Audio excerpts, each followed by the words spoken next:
Hey everyone, and welcome to Infringement Friday. I hope you guys have had a great week, and I hope you guys have an awesome weekend of footy lined up. I honestly am getting so close to getting out of this surgical boot. I am looking forward to getting back to doing more exercises and training and getting out there so I can be refereeing alongside everyone out there. I'm missing the game. I'm missing being on the whistle, but got to fix the ankle first, right?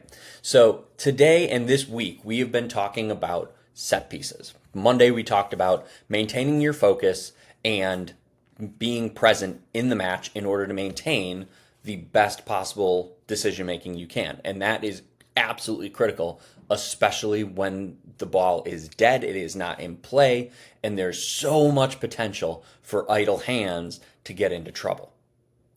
On Wednesday, we analyzed several different sequences, granted in a very loose fashion, how the referees were positioning themselves based on the context of the game, based on who's kicking or who's taking the free kick, based on the position on the field, and so forth. And today we're going to talk about what that positioning can start to yield for you, because when you're in the right position, it gives you every single opportunity to start to look for any possible infringements. Now, let's have a look. This first one is based off of a free kick. The wall is set inside the 18, and it is really a well-spotted infringement that at first you might not notice, but on the replay, I think you will see it pretty clearly where this goes through. So let's have a look here, and I will talk about it here in a moment. Fernández al disparo, la pelota que rebotó en la barrera, a ver. Tarjeta amarilla para Cabrera, ¿fue dentro del área? Marcó el penal. Penal, señoras y señores, hay penal, pero por favor no lo puede creer Cabrera. Hay penal, efectivamente, porque la barrera estaba dentro del área. Sí. Y tocó en la mano, no, esa es la duda que por tengo. qué? Es la posición antinatural. ¿Qué es lo que no tiene que hacer el jugador ahí? Que él se da vuelta, no fíjate. se puede cortar. Claro, una cosa es perder la referencia y otra es que tú amplíes el volumen. Y al girar, con el brazo extendido, estás ampliando el volumen. Entonces, ¿qué prevalece? ¿La intencionalidad o el efecto que tiene en la ruta de la pelota? Sí. Ah, sí. Está despegada del cuerpo. Sí, señor. Entonces, Fernández al disparo. So in this instance, we see the referee, he is set up back almost kind of level with that ball where the free kick is being taken, just off to the side. He's able to see each and every, right? We see him right here. Ball is actually right over here behind the play area, or behind the play button here. We see that he is looking very intentionally over here. We've seen this positioning before on Wednesday as well. When we're this close to the 18, we're kind of going to be back and just slightly offset. There's two reasons. Because one, we can keep an eye on the wall, and two, we can easily turn our head and see what's going on right here. AR on our lead AR right here is going to have, and this happens to be AR1, they'll have any sort of decision as far as offside is concerned, but the referee is close enough to this group of players to be able to see exactly what's going on. Now, the reason we're offset, right, and not maybe cheating one way or the other, he could be wider if he wanted to be, I would suppose. But realistically, his positioning is almost perfect, because when you think about, like, if this ball were to get struck and it goes into the wall or something of that nature and it kind of rebounds back, he can then kind of move outward a little bit further in order to not be in any path for a potential rebound shot or something like that. We always need to be dynamic in making sure that we're out of the way of play while maintaining good view and good space. So here, you're going to see the free kick is taken, and now inside the 18, you see the player jumps and does, he's trying to do this and like shield his head, and he's trying to disguise it, but you can see that he swings the bar up, the arm up, and it hits the ball, knocking it away. Referee is ideally positioned to see this. He's less than 10 yards, or he's about 10 yards away actually from seeing that. Perfectly positioned to be able to see exactly what happens here. And even so, what little I do, I'm not fluent in Spanish, but you can tell even the announcers are like, wait, it's a penalty. What's going on here? And they were confused because it is very, very slight. And you need that angle right there in order to go ahead and see it. Now, he pulls out a caution. I think that's also the correct call. I don't think this is a dog-so scenario, but it is a caution for an intentional handball.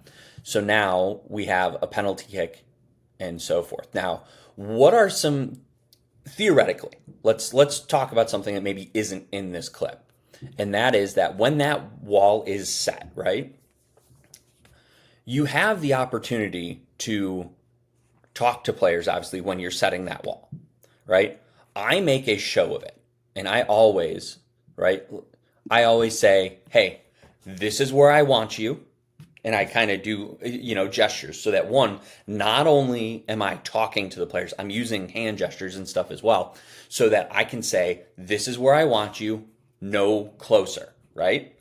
And then, especially when we're close to the 18, right? A good rule of thumb is to always make sure you're either a step inside the 18 or a step outside the 18. If that means that you're looking at this, maybe just kind of shorting or maybe just extending that line, especially if your paces end off on, say, just close enough to the penalty area. We can scooch them back a little forward, or we can scoot them up a little forward, and maybe again, you have that leeway, just that little bit. And that way, there's absolutely no confusion, because if something like this happens and the player is on that line, it makes it it's so much harder of a call to make, and a decision to sell. And that's actually the bigger point, where if you don't allow there to be any ambiguity there, no, you're inside the area. No, you're outside the area, right? As with every wall, what I always do, I set them, I kind of draw the line with my fingers and my hands, and I say, no closer, no closer, no steps forward, right? One, that helps with, that kind of wall creep, if you will, especially for those of us who don't use the spray. And then it will also have the effect of using the hand signal that everybody all around knows that I'm giving them instruction. I'm giving them, and that way, if there is anything going on, and I say, hey, I told you no steps, now there's a justification to be able to go through and issue a caution if they do it again. Again, we want to make sure that we're exercising common sense and not just automatically throwing the card out or something like that, especially at lower levels. We want to be able to teach, not necessarily just punish and punish and punish, right? So in that case, inside the 18, I'm also going to do one other thing, and I'm going to demonstrate you are inside the area. I kind of make like a box kind of thing, not the full VAR thing, not that. But hey, you're inside the area. Keep your arms inside, right? Again, and I'm using my voice and I'm using the arm signals and the body signals as well in order to make sure that they know I'm going to be watching and I'm going to be looking. Because if you're inside the 18 and you're doing this, like this player does, or suddenly it's this, where they're kind of out and away, we now don't put me in a position where I have to make a decision that you're not going to like. Keep your arms, what I usually will say is keep your arms inside your body or keep your arms inside your silhouette, right? Sometimes that language doesn't always work, but keeping the arms, I'll say keep the arms close to the body or keep them inside the body and you're fine.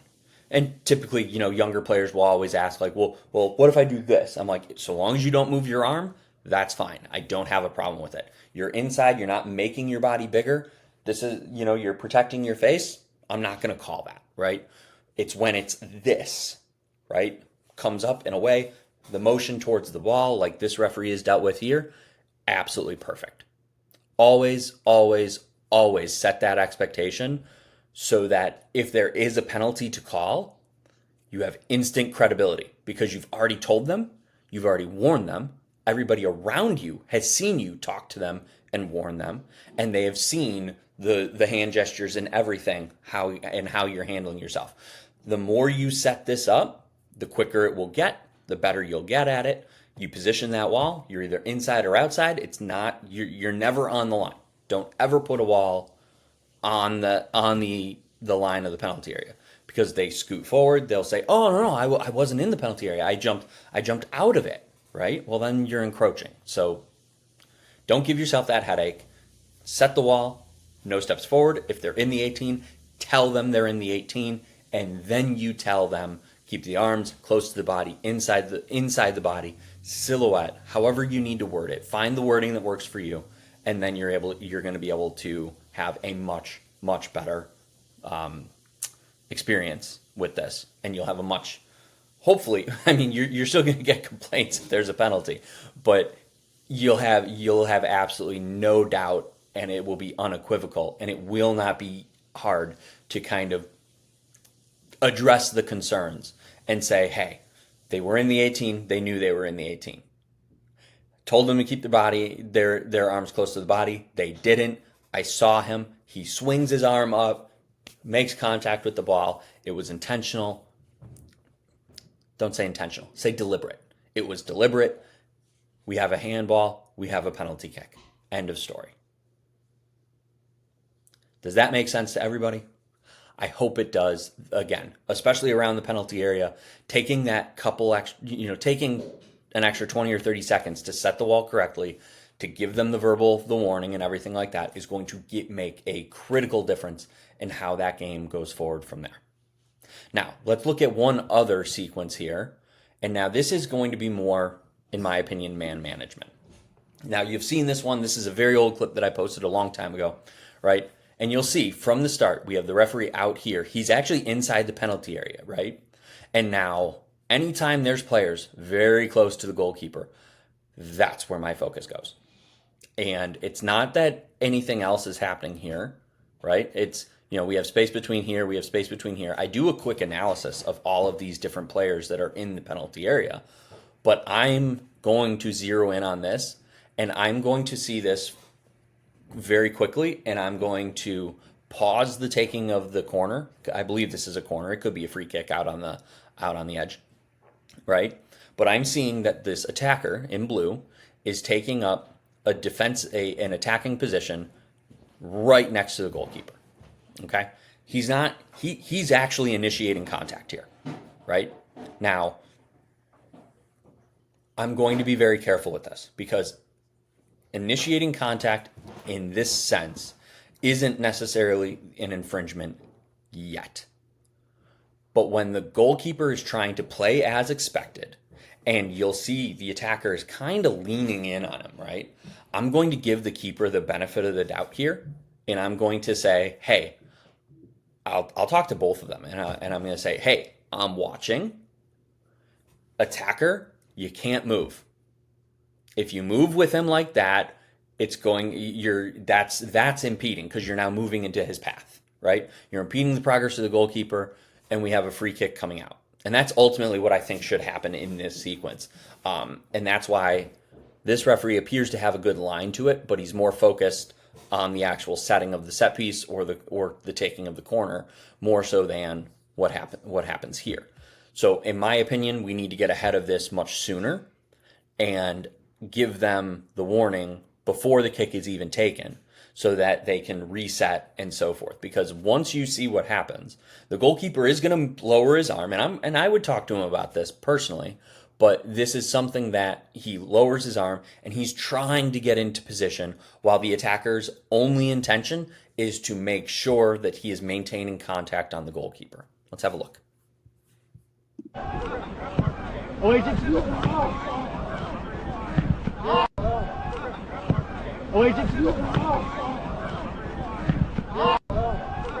So it's quick, but you see here, the keeper's lowering his arm. Okay. But then you see the attacker start leaning harder on the goalkeeper there.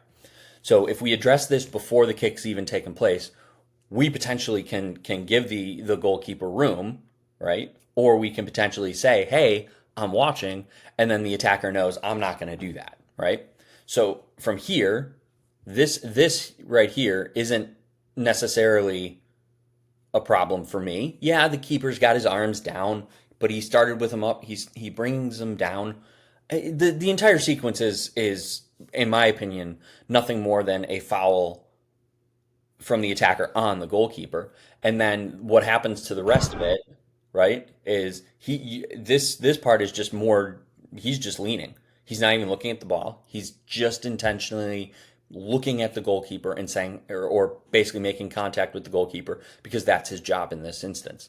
And he's banking on the referee not even looking, which in this case he's not, watching the free kick come in, and then that's it. So in this case, it comes to nothing, thankfully. But realistically, when this happens, for me, we need to get ahead of it right from the start. When there's physical contact before the ball is even in play.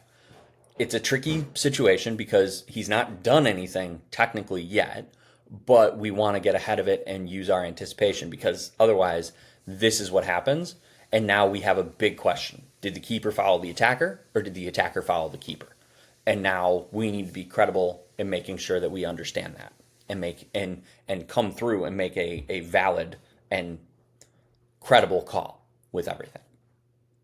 So again, whether it's setting a wall, whether it's addressing this man management kind of stuff here, how you manage set pieces really starts to indicate how your credibility in a game, right? And a lot of this comes and falls under the umbrella of proactive refereeing. The more proactive you are, the more active, proactive, and in position you can now see everything. You can now be aware of the football sequence, of the soccer sequence, of the game. What does it expect, right? We can't manage every single little scenario, but you're gonna tell within the context of the game, hey, this is something I need to manage now. This is something I need to keep an eye on now, right? Not everything needs intervention. But the game is going to tell you when intervention is going to be the best possible thing for you, right? So I want to know what you guys do when you are focusing on set pieces, your positioning. What are you looking for when you need to determine, I'm going to step in and intervene here, right? Now, obviously, both of these clips were of adults, but they apply to youth level games too, because emotions can still get out of hand. These tactics, like putting a player right on the goalkeeper, is a tactic that many youth teams will end up using. Okay? So we need to learn how to proactively manage the situation so that we don't have to make a key match decision when we could have been proactive and preventative moving forward. So let me know what you guys think of these. Drop your comments below, and I look forward to seeing you guys again for your Motivation Monday. Have a great weekend, and I will talk to you later. Bye, guys.